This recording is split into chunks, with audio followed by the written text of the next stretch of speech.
And the global energy war is no longer just about oil wells or gas reserves. It is about who controls the narrow sea lanes that move energy across the world. From the Strait of Hormuz to the Strait of Malacca, a handful of maritime choke points carry the bulk of the world's oil and LNG trade. As Gulf turmoil disrupts shipping routes across the Gulf and the Red Sea, these strategic passages have suddenly become the most important battlegrounds in global energy logistics. At the center of it all is the Strait of Hormuz, the single most important oil choke point in the world.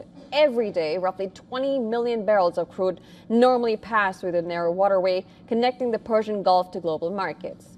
And that is nearly 1/5 of the global oil consumption. Once oil leaves the Gulf, it must pass through other choke points, including the Strait of Malacca, the Bab el-Mandeb, and the Suez Canal, and before reaching the world's largest energy consumers. And this means controlling the straits equals controlling the energy market itself.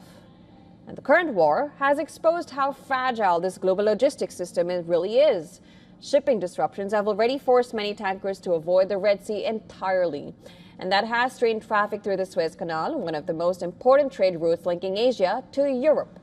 And as a result, more vessels are now taking the longer journey around the Cape of Good Hope at the southern tip of Africa. But that detour adds 10 to 15 extra days of travel time, pushing up the freight costs and insurance premiums. Hormuz shipping is already down 90%, with select tankers allowed permission to move while others remain stranded or burned.